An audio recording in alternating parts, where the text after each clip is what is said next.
Okay. All right, people are coming in. Hi guys, welcome, welcome. We're gonna let Zoom allow everyone to get in before we get started, so just give us a couple seconds. But welcome, thank you so much for being here. If you're on the East Coast like I am, I hope you're staying warm. It is despicably cold today on the East Coast. I don't love it. Okay, cool. Looks like everybody's getting in. I know more people will join as we go on, but we'll go ahead and get started so we don't hold things up.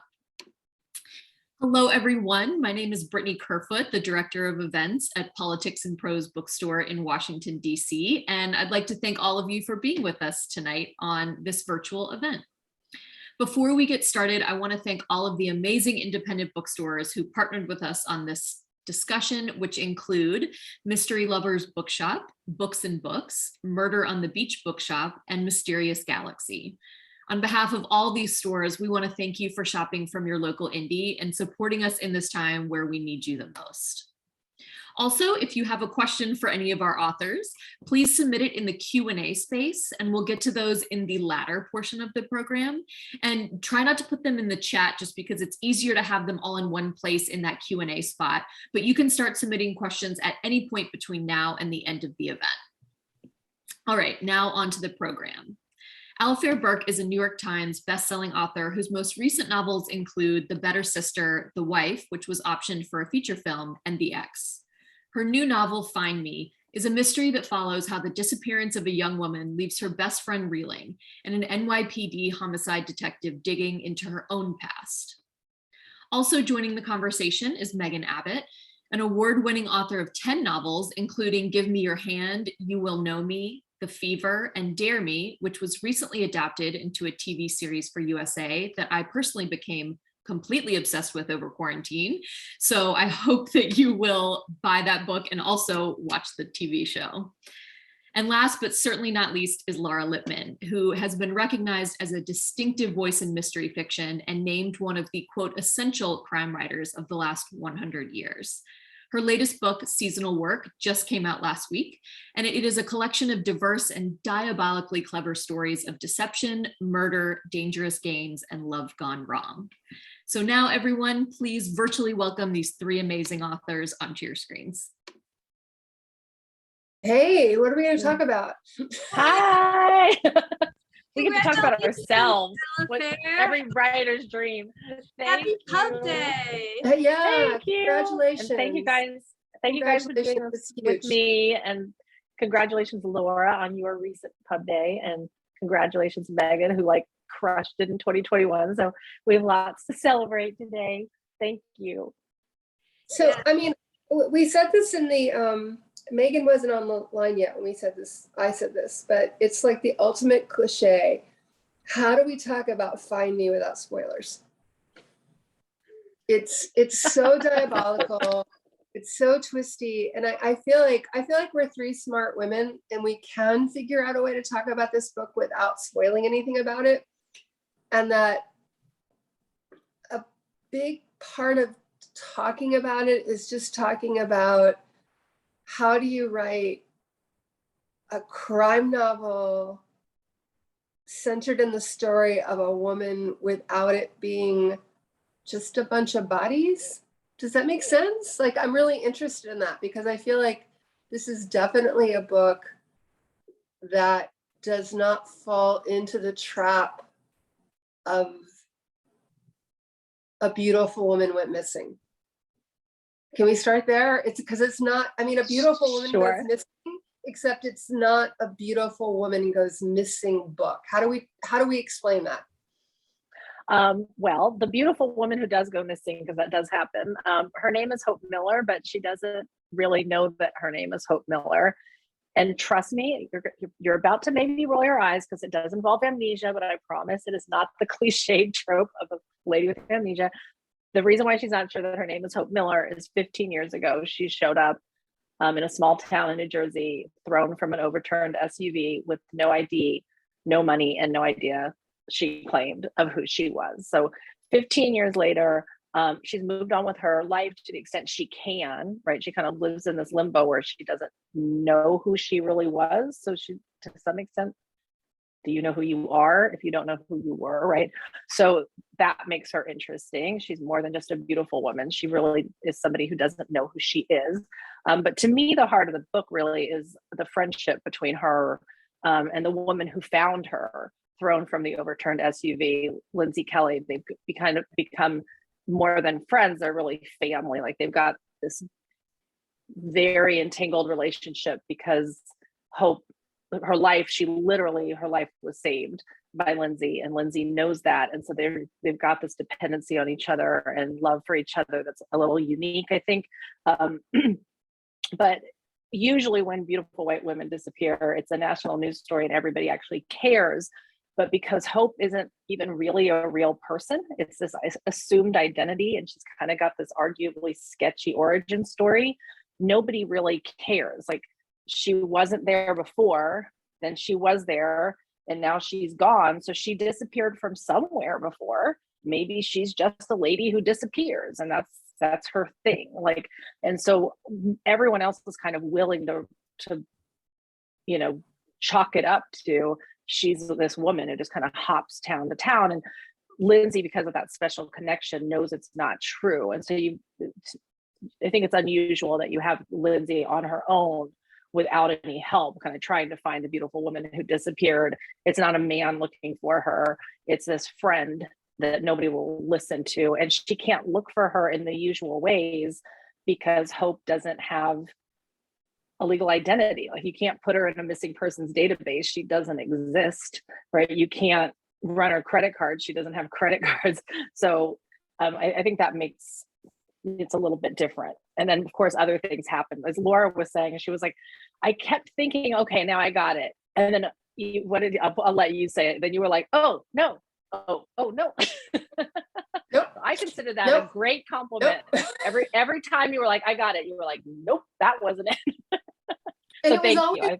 and I will say this, every development deepened my satisfaction, because I was always digging it. I was always enjoying it. But then it would I'm like, this is better. This is like every reversal, every twist deepened my enjoyment in the story. Well, thank you so much.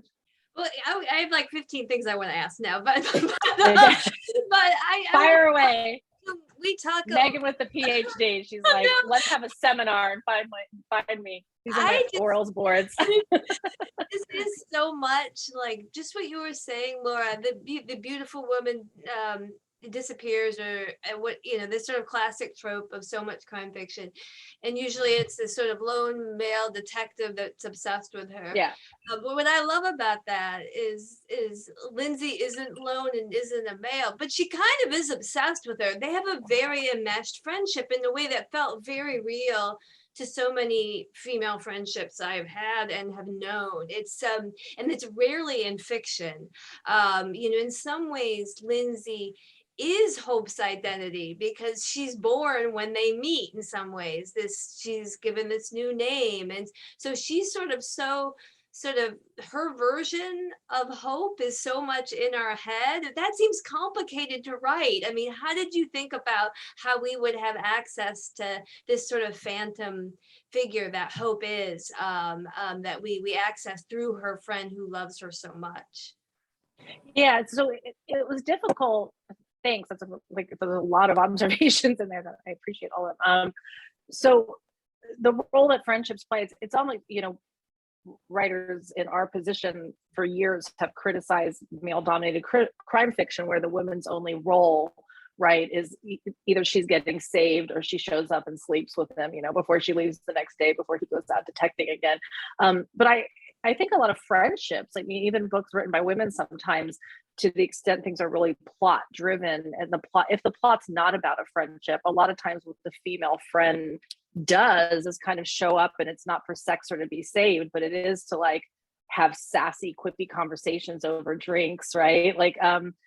And they're just kind of the light side of the main character's personality. You get to see that she's not always in the darkness.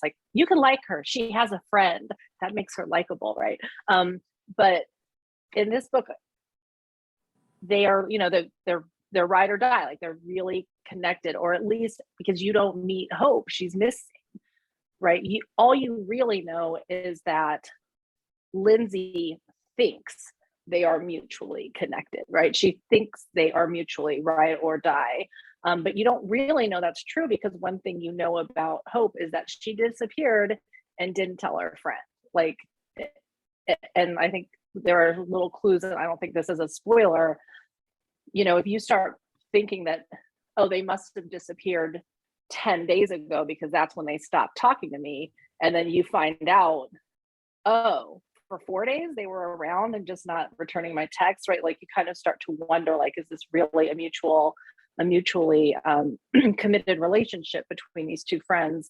But I think what a lot of women will identify with is when you are that close with someone, other people don't necessarily understand it, right? There's almost like a jealousy there of like, why does she get all of your attention, right? So Lindsay has a boyfriend who is kind of, you almost wonder if he's relieved that now that Hope is gone, you know, he can have more of her. So like, just the role that they play in each other's lives, I think becomes pretty clear. I mean, what's kind of interesting to me is that Lindsay, because of the way Hope came into her life, it's like destiny. It's big. It's like, it's huge to her. She saved this woman. And a lot of this is about the relationship between the savior and the savee. I'm sorry, I don't know. But yeah, right. And you get the sense that Hope, having been saved, would like an identity that goes beyond being saved. Like, she's appreciative. She loves Lindsay. She is so grateful to people in this town of Hopewell, New Jersey, that took her in and allowed her to be this amnesiac with no past. But she needs something more of her own. And I think that's such an interesting thing that you explored. And I'm really, obviously I read your afterword, and you researched the amnesia, and that you know how this stuff works, but the relationship between savior and person in need of saving, to me, that's at the core of this book. That's so. Do you guys write your own book club questions sometimes? Like, book clubs. I didn't even think to do it. It just shows that, like, my brain's broken from 2 years of hiding in the house. Like, a very nice book club. Like, we can't find the book club questions on your website. And I'm like, oh, right, because that's a thing you do, and I totally forgot to do it. So it forces you to really think about your own book. Like, if I were a book club person, what would I want to talk about? And one of the questions I put out there was, Lindsay's constantly telling everybody how much she loves Hope, right? Does she love Hope, or does she love the way Hope makes her feel, right? That she, like, look at everything I've done for her. I literally saved her life, and I'm the one who gave her a car under my name because she can't have a car under her name. Like, does she just like being needed like that much, and knowing this person's never going to leave her because she literally can't, right? So when Hope disappears and isn't responding to Lindsay's text, to Lindsay, the only possible explanation is she's dead or someone's got her, like, because there's no way in hell that she would voluntarily walk away from me, but she attributes it to love and dedication and, we're together forever, like family. And other people around her is kind of like, or she finally got sick of being tied to you, like, maybe she really was willing to risk it all to go somewhere where no one knew her, where she doesn't have to rely on all these people, especially you.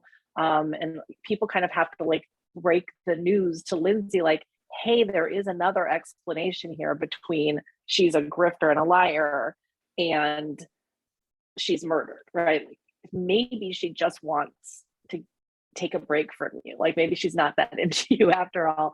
And that's unimaginable to Lindsay. It kind of just makes her dig even harder. And, if readers start to wonder, like, is this even about Hope anymore for her? Or is it really about proving that she's right? That, like, she would never leave me voluntarily. Like, so I think you guys both use the word obsession. And I think that's fairly stated.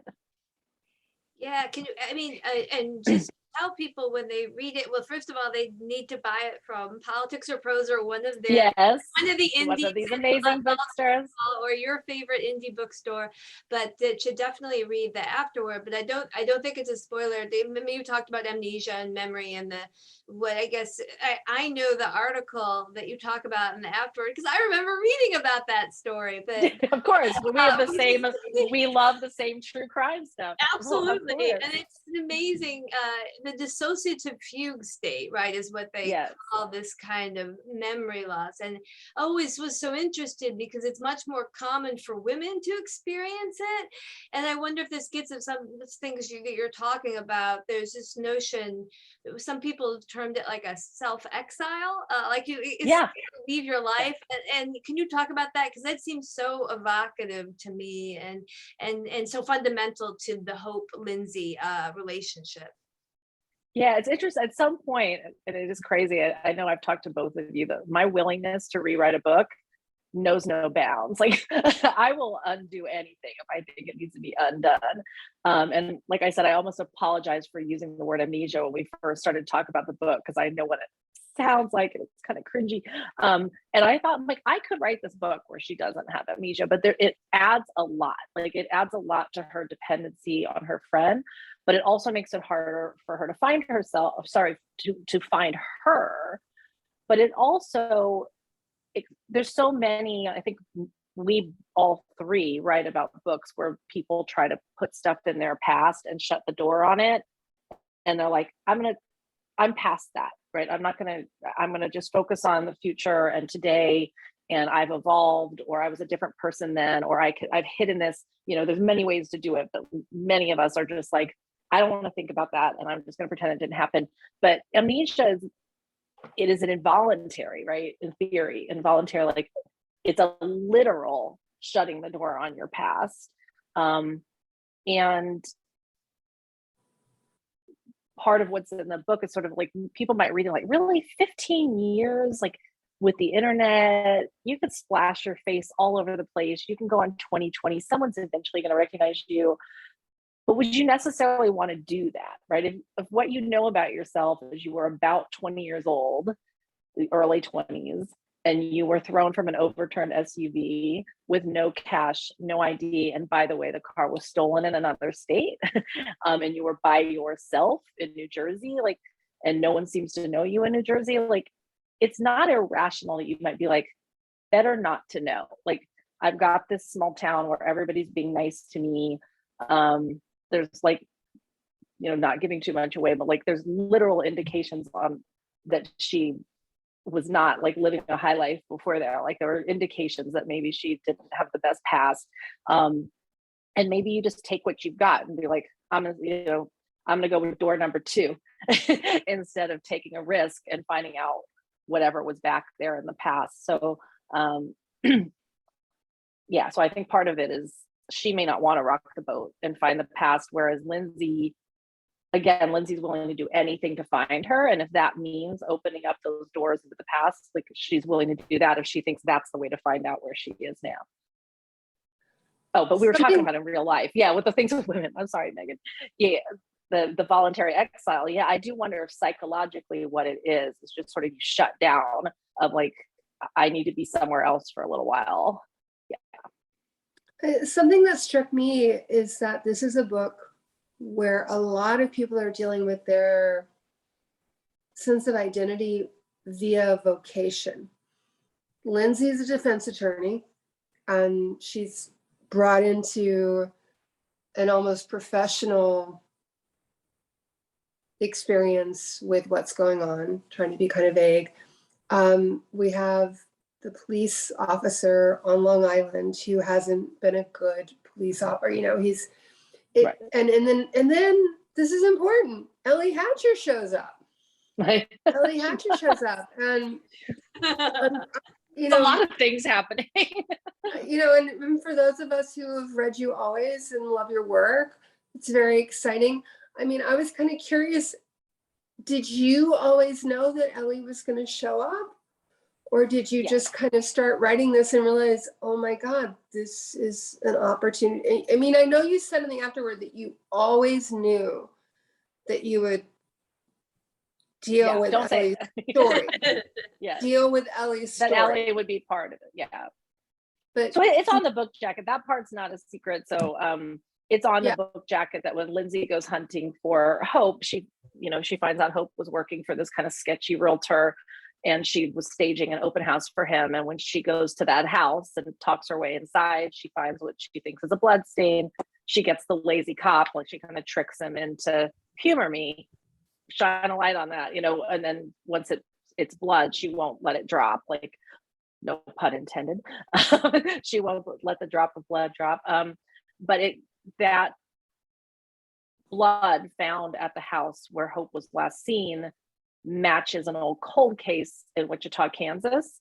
And that's when Ellie shows up. And Ellie has her own reasons. Like for her, that is like a big wow moment of like, wait, what happened now? And so just like Lindsay's obsessed with finding Hope, Ellie could probably care less about Hope, I hate to say. She cares about how did that blood get there? Who does that blood belong to? And what does it have to do with this old case that, is connected to my family? So at that point, Lindsay's still kind of the main narrator, but you've got Ellie kind of working in the background to dig around in her own ways. And then their searches kind of converge in surprising ways.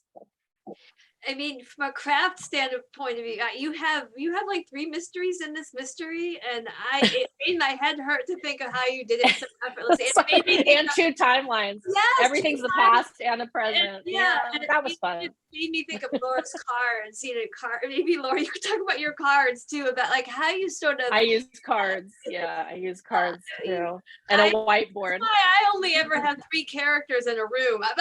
So, but can you talk a little bit about how you like and I don't think there's any need to give anything away, but like how you decide when you're going to tell readers what you tell them, because there are many twists and turns in this, but there's one that's happens in the middle, and you could have waited on that, or you could have started with that, and it's so perfect because it deepens everything that came before and amps up the stakes for everything that comes after. But can you talk a little bit about how you think through some of that stuff with this book? Yeah, I mean, without showing too much about how the sausage is made, but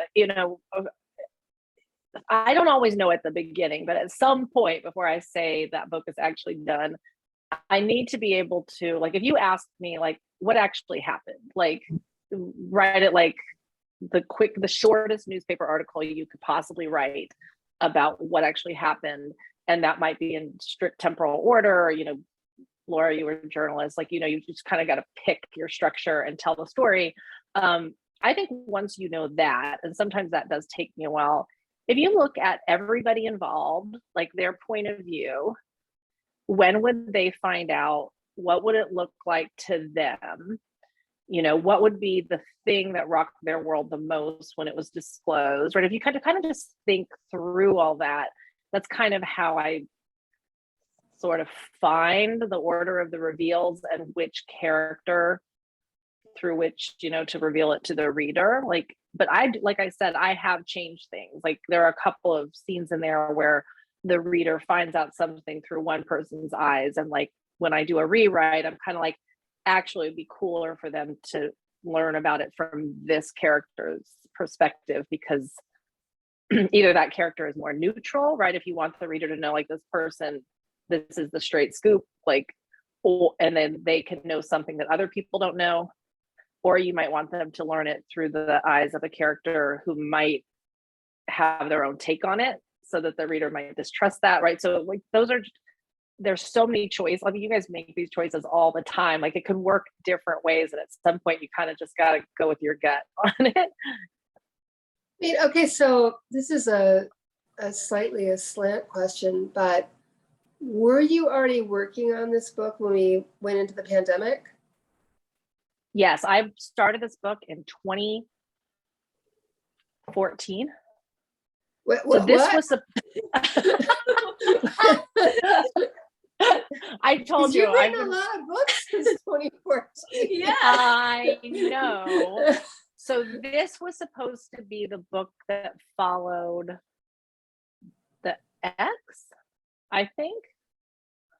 And then I got the idea for the wife, and it just felt very timely. I'm like, I need to write it right now. And then for those people who don't know, this was pre-Me Too. It's about a woman whose sort of famous husband gets accused of sexual assault and she doesn't know whether to believe him or not.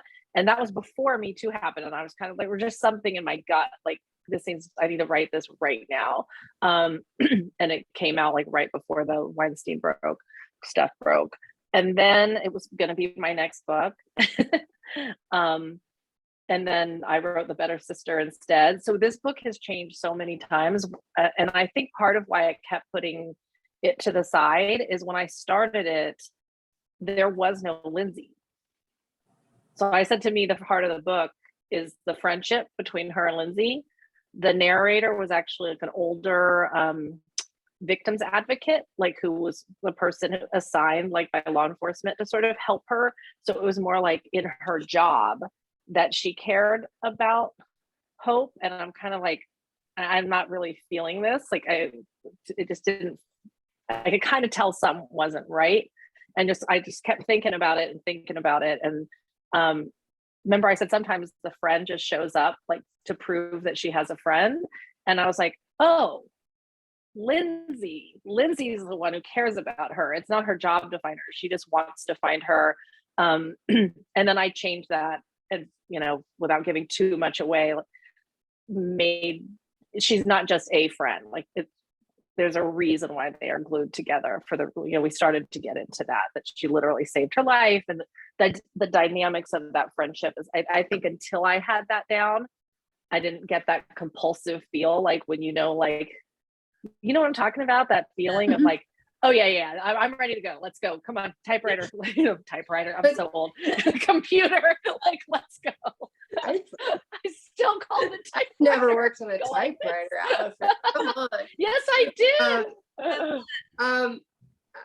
But so this was like the work that was on your laptop as we headed into the pandemic. Yes, I was working on this book when we headed into the pandemic. Yeah. I was also writing. Go ahead. I know you're also working on a Mary book, right? Yeah. So I co-authored a bunch of books, 6 books with Mary Higgins Clark, which still every time I say that, I kind of have to, I mean, we read Mary Higgins Clark when we were kids, right? Like, it's like, oh, just gonna go meet with Mary and write a book today. But she passed away, as many people know. Her son said to me, my mother always had excellent timing. She died the end of January 2020. 2 full days of celebrating Mary, huge gatherings to celebrate everything about her, which would not have been able to happen, even, a number of weeks later. So yeah, some angel told her like, hey, it might be time. So I should laugh like that, but we all miss her. In any event, it was a big question of what to do about the work, because what we wrote together was a series, and there's no reason the series can't continue. And we were exchanging pages, I think 3 days before she passed away, we were still exchanging pages. So, it took a little while to everybody to grieve and do all of that, but they wanted me to finish the book, and it was a big responsibility to do it. So I finished that book during COVID. During COVID. My curiosity is, what was your creative life like over the past almost 2 years? Was focus difficult? Did it sometimes feel like, why do I even do? I mean, I'm just really curious about what your experience was. Oh yeah, I mean, I know, like, and everybody watching this probably knows that we're all friends too. So we were talking to each other, and we have a sense of what each of us was doing. These two get up and take their morning walks. I would try to get up in time. My one discipline was, I'm going to get up in time to listen to then Governor Cuomo tell me the COVID numbers and bring out his PowerPoint. I called it my daily church. I'm like, got to get out of this bed and take a shower before church. Like, I did not cope so well. And then I had, our family had a big personal loss in August of 2022. So, talk about amnesia. Like, I'm not kidding. I kid about everything because I literally will kid about anything. But my husband actually agrees with this. I think there are entire months of 2020 that I don't remember. Like something will come up now and like we'll be talking about something and I'll go back into my emails and I'll have written a very coherent, lengthy email about something that needed to get done, having to do with one of my jobs. And I'll be like, don't remember that at all. So I think I had a few months of you had a going through them, doing what I need to do. State. A little, yes. I took a voluntary exile. I became a very good cook. I'm particularly good at pasta because, of course, I was like, I'm just going to sit around and watch Schitt's Creek and we're going to eat a lot of pasta, babe, to my husband. And he's like, fine with me. So, I think to some extent, it wasn't the whole time, but I would say like the latter half of 2020, I was not doing so great. But I managed to, I've been kicking myself a lot. Like, we were talking about Better Sister was out more than 2 years ago. And so to me, Find Me feels so late. And then I look at it and it's like, oh, but I did finish a Mary Higgins Clark book. I taught law school, both online and in person. I wrote Find Me. I'm like, if that's the least productive I'm going to be at a period of my life, like, I'll take it. I don't think you have anything to apologize for. Let me just be really clear on that. I was just really interested in, because I think for people like us who have we have creative jobs, and we were, on the one hand, we were ideally set up to work from home because we always work from home. But on the other hand, I think it was a really challenging time to sit down and think, this made up story that I'm concocting has a place in the world, because the world was so crazy. So I'm kind of interested in Megan's nodding. I think, we've probably talked about this privately too. I write best super late at night, like after everybody's asleep and there's nothing else going on. And I've talked to other writers who, like, it's either first thing in the morning or really late at night where they're productive because it feels like the rest of the world doesn't exist, right? You can live in your imagined world, and your imagined world becomes your real world. Maybe we're back to maybe again, it's a voluntary exile. You go into a fugue state, like, this is the world. And I don't think many of us were really able to ignore the real world because the real world felt completely unreal, right? Like, it's like, how can I stop watching like frogs flying out of the sky and and go sit in front of a keyboard and just live in my own fabricated world? So, I think that was very challenging. And I see it kind of,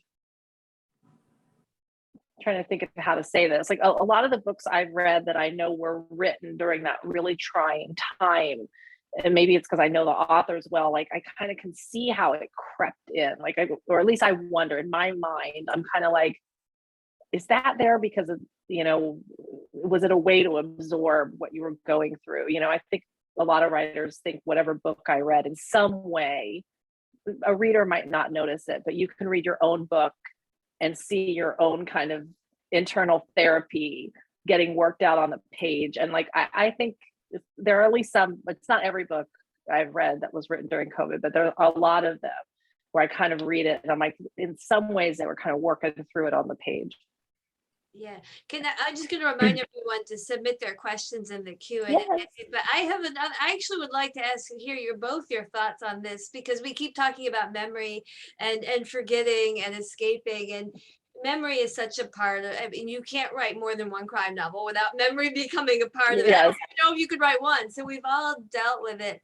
But it struck me, you sort of, and I sense it too, Alpha, I would be doing the same thing as you. I would be saying it's amnesia, but it's not really amnesia like you think. Right. I kind of wonder if amnesia, like hysteria, is sort of, because it was associated with soap operas, has been maligned for its femininity. Yeah. When it's speaking about some real true stuff about womanhood and about social expectations of women and fantasies of escape. It feels like, as soon catching myself thinking that, that feels like a judgment from past patriarchy. Ah, I love it that, oh my God, I love it. It's been a long time since I watched a soap opera. Yes, this is a great observation, because what's better, like in the role that women play in certain soap operas, than one with amnesia, right? She's not only beautiful, like she literally she knows nothing. She can't challenge you. Like, she's dependent on all the things that we were talking about, the way she becomes dependent on these people in this small town.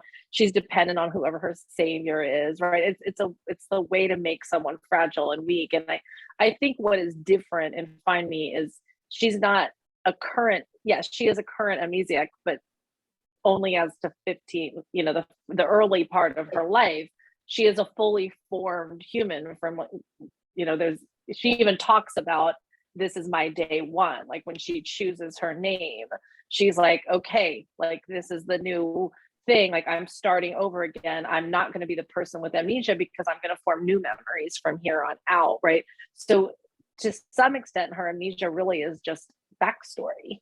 Right. That makes I was just going to say, on the soap opera, I actually think it's empowering the female amnesia, right? Because you get, well, I mean, it's all these things, right? It's because maybe it's a metaphor for being a woman, but you get to reinvent yourself, and you get to scratch wipe the slate clean, and you can change your personality. You can be, you can be a femme fatale this time, or you can be the pliant victim. And so often it's sort of like the twin thing that comes up in soaps too. So maybe it's just a place of, go, Laura, what are your thoughts on this? Okay, first of all, I think the soap opera is like a really maligned form.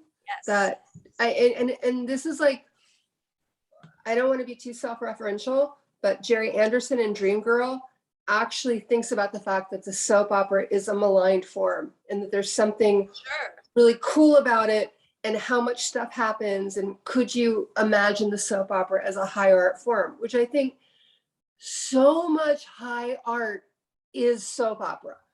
Like, if we go back to Shakespeare in Greek mythology, it's crazy, and it's like all of the stuff of soap opera. But when soap opera became soap opera and it was written for women, all of a sudden it was like a debased form. So there's that thing going on, and I'm very curious about it. And I just feel like, I feel like there are these forms that have been so demeaned. And again, we're talking about like the amnesia story. The amnesia story has been so demeaned, but it's a great story. And, I'm just really,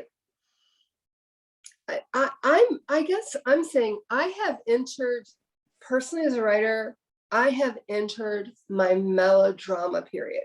Yes. Yes. Laura. Let's go. Let's get crazy. Let's get weird. Let's get wild. Because, oh my God, look at the world we live in. It got weird and wild and crazy and insane. So why are we like, I have no patience for reticence and smallness. And it's like, I just want to read crazy, insane, big, wild things. And I think that there's a certain kind of crime fiction that's very well placed to give that. I think, and I go back a lot to Gone Girl, because I really do think Gone Girl is a very important text within our field. Absolutely. Where, someone's like, screw y'all, let's go for it. Let's start, let's talk about the cool girl. Let's do all of the, I'm almost like, it's like all these years later, people don't know the twist in Gone Girl, but, still being respectful, like to just sort of say, the girl goes away, but the girl is the story. And here we are with Find Me. where the girl goes away, but the girl is the story. And that is still a very bold, liberating text. You know what I'm saying? It's like when you can make her disappear and yet she's still the main character. That's huge. Thank you very much for saying it. Yes. We have a lot of Somebody asked me who's the main character. I'm like, it's obviously Hope. And they're like, she's gone. She's not on the page. And I'm like, well, you know, and Laura was like, I don't know what to think. But the fact that you were reading it and you were thinking about Hope the whole time, that's the point. Yeah. Yes, and that's the writer's feat to me. I mean, because she, we see her through all these prisms, and I don't know. I think I agree with everything you said, Laura. It's the same thing about women's pictures, which were always melodramas, and they were also like if you do stories about, and I love these stories. Don't get me wrong, but about the mob or about corruption, like somehow those are important. But stories about things we can all identify with, like divorce or losing a child, or like that somehow those are melodrama, and the stuff of soap opera, it's classic patriarchy. There are all these podcasts now that are what I would call memory podcasts. I'm really crazy about Dead Eyes, which has turned into 3 seasons by Connor Ratliff about why did I get fired from Band of Brothers. And what it really is it's about memory, but it's also about disappointment and the arts and stuff. And then that's led me to another podcast called The Rumor, which is about, did Cal Ripken really go home and find Kevin Costner in bed with his wife? And it's like, and it's all this memory stuff. But I feel like podcasts are right now evolving into the genre where you just pick any story and it can be 95 stories. But I do feel that melodrama, it's time for melodrama. Okay, we're going to clear it. Y'all get ready for some melodramatic books in 2023. Alafair, how many, this is from Joanne, how many outlines did you have for Find Me? How many changes did you make? Oh, well, because I stopped and started so many times, but once it was my book in earnest, right? Like once I decided like this is the next book, let's do it. And I had found Lindsay as the main person looking for Hope. I don't really outline. I kind of like make a structure sort of on a huge whiteboard and work my way through it. And then, but I think I did like 2 major rewrites. I would say I kind of went through twice with an open eye towards being willing to change like a lot. So yeah. And what do your whiteboards look like? Are you like boxes of text or like arrows, or like is it the full it looks like thing, or it looks like what might be in a serial killer's basement. I mean, it is. Do you have the yarn and the tacks? Do you have the whole yarn tack thing, or so I use different color pens on the whiteboard for different through lines, like which character's story, like to kind of keep that straight. And then I will, so like we're talking about the order in which things go, like I'll be like, this person should learn that while that person learns this. So there'll be like an arrow to put those together. So the reason why you're seeing me in front of like this weird blurry thing is I was telling them beforehand, I am in my friend's daughter's bedroom right now. So my screen is on a bed. I'm sitting in a small chair. I'm in a child's room right now. So that's why it is blurred. So I'm not in my own home right now, but I am working on a book. So I have pictures of my whiteboard that is on my office wall with me. And I've been working from these pictures. And for some reason, when I look at the whiteboard all at once, to me, it's like a perfectly normal thing for me to organize my entire work day around. But when I'm working from little snapshots of it, I was looking at something today and I actually literally started laughing out loud. I literally LOL'd to myself, like realizing how ridiculous it is that like I am a grown woman who is a law professor by day, and I'm going to work for the next like multiple hours based on this ridiculous photograph of like magic markers with arrows everywhere. So I know that Laura, you use interesting structural devices, like literally I go no textual. I'm like, what would this look like if there were no words? And I find that interesting and informative. But I know I told you this, Alafair, that I've been working on this book that's set. But I wanted to talk about this. Like, is your next book set during the pandemic? I have decided I want nothing to do anymore with the pandemic.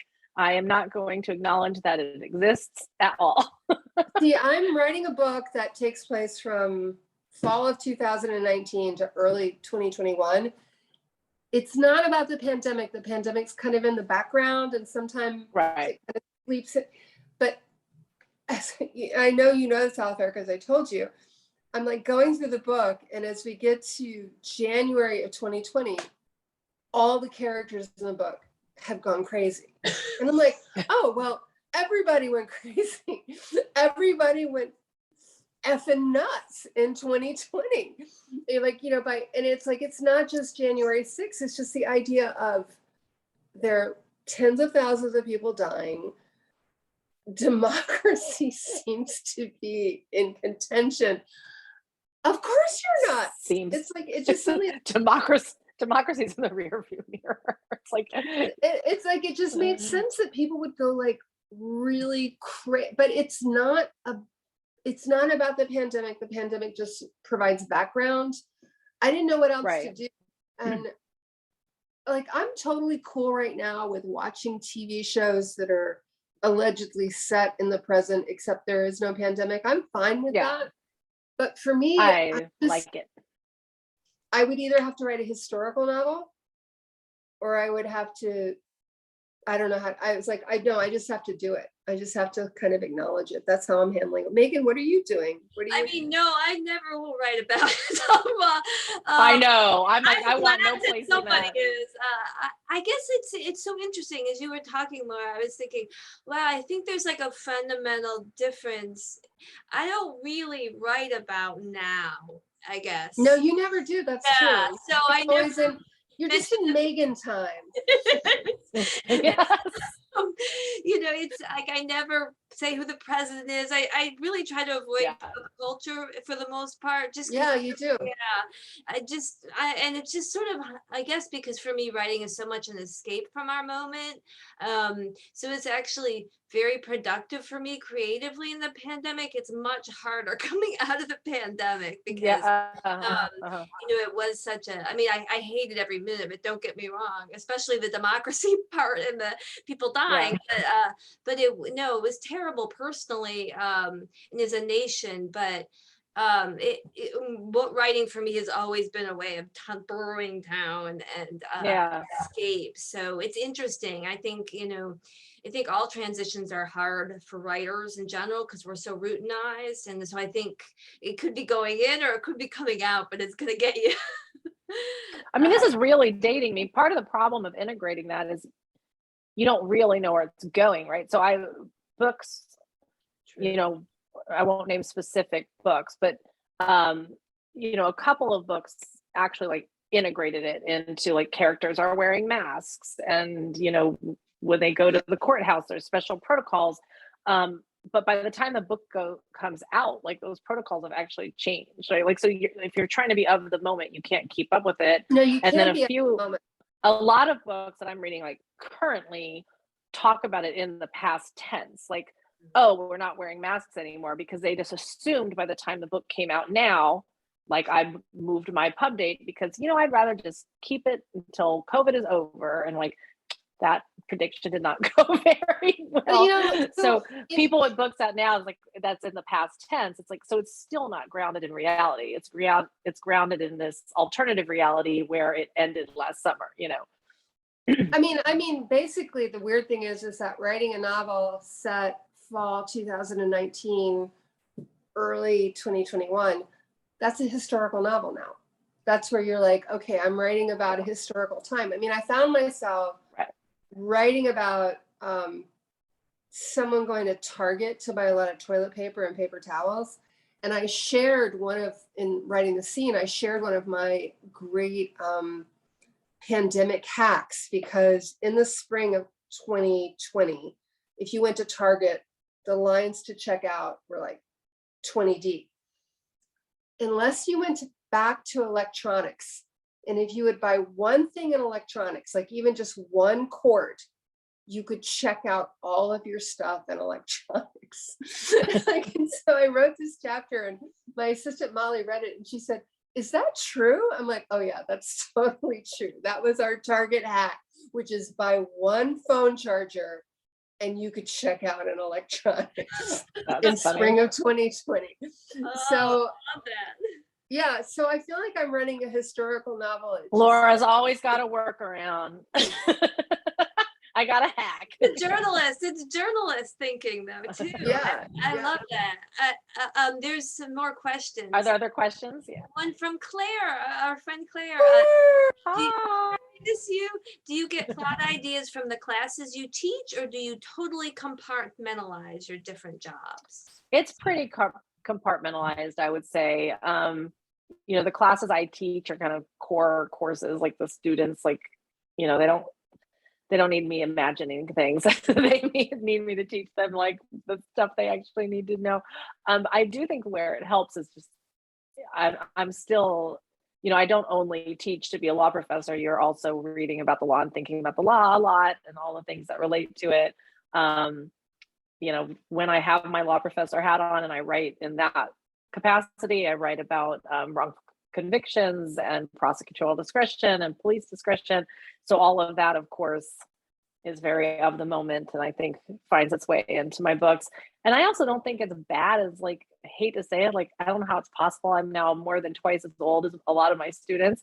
It's kind of nice to, like, know a bunch of 20 somethings. Like, it's kind of at the beginnings of their careers who are like excited and earnest and don't know democracy is dying quite yet, like, and are fighting to save it. It's like, oh, they think that they can save it. Sorry, I'm feeling a little pessimistic these days. But it's nice to have that kind of that mindset, you know, to be around it is pretty infectious. So it's good. I see we have a question from Lisa. I have devoured and loved all of your books, but books written by all three of you. Thank you, Lisa. Thank you. Is there something you're excited about being published in 2022, or something underappreciated that's already published that you'd like to shout out? I mean, I can start because I know there's two coming in the next 2 months that I know we all are excited about. I think we're gonna say there's gonna be overlap. All right, well, I'll only take one then, so I'll save one of you. Okay. But because it's coming out so soon. Lisa Lutz's The Accomplice. So if you have, all of you, it's coming out in I guess next week, and is wonderful. Maybe some of you have read The Passenger or the Spellman novels, but I think this is her best novel yet. And it has another friendship at the center of it, between a man and a woman, and that's another area where it's particularly rare to see in fiction, and particularly crime fiction. But it's just a completely delicious and wonderful mystery novel that I did not want to end. I mean, it was the kind when you actually feel sad because you care so much about the central relationship. So Lisa Lutz is The Accomplice. Everybody get your pre-order on. Well, you know, I like a sister book, so I'm going to pick Like a Sister by Kelly Garrett. And my guess is maybe, I'm not sure if people know her books. She wrote a series called, like, it's the Hollywood Homicide series, but her books are really funny. But like, this is a standalone novel, and I feel like she kind of goes in a different direction, but it's still funny, but it's also like breaks your heart. You know, It's great. Like, I don't think I'm spoiling anything that, you know, she's sort of semi-estranged from her half sister, and it's always been a very touchy relationship.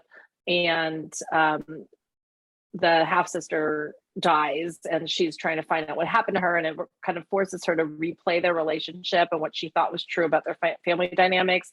At the same time, there are just like laugh out loud, like funny lines. And so it's like, on the one hand, I would like be laughing, and then the next page, like she's breaking your heart. And I'm like, oh man. But I highly recommend it. Is it out in March? I think you're right. Yeah. So the Someone in book the chat is, hi, Erin. Erin knows all the answers. She's posting all the deets in the chat. And this is another friend. This is another, because why wouldn't we be friends with the best writers? Sarah Wyman's book, Scoundrel. Scoundrel is a nonfiction It's book. so good. It's so amazing. It involves the friendship between William F. Buckley Jr. and a man convicted of murder who was exonerated. And what Sarah does in Scoundrel is what we're always kind of talking about, hoping for now, which is she takes a story that has always been defined by the two men in the story, and she recast it through the women in the story, so that you learn about the victim. There are other women in the story, and it is primarily a story about the women who were affected by the two men. And it's so good. I mean, and the thing is that it's one of those things where when you're a crime writer, you sit there like, how do you do that? There's no actual suspense in Sarah's story, because you know going into it how it turned out. And yet it's one of the most suspenseful things I've ever read in my life. Yes, that's just Sarah Weinman's Scoundrel. Someone asked in the chat for the name. Yeah, it's Sarah Weinman. I was going to type it. And it's incredible. One of the relationships is an editor. The exonerated criminal writes a book, and he works with this editor. It's fascinating. I mean, I wouldn't have thought on page that there would be enough to fill this book, and it just gets more and more complex and rich. And it's because of the women. Like, if you just made it about Buckley and the guy whose name I've forgotten, which I think is a credit to the book that I don't actually remember the killer, because it's not, in fact, a book about the killer. It's about the people he affected. And that's what you come away with. And oh my God, I love this book so much. I mean, we all know Sarah. We've all known Sarah for a long time. We all love her. We're also proud of her, but this book is just such a killer follow-up to her last book. Yeah, so highly recommend those. Should we do more? There are more. Oh, yes. Maybe a couple more. Yeah. How about one more? From Erin, Alafair, who is your favorite character you've ever written, and who is your least favorite? Oh God.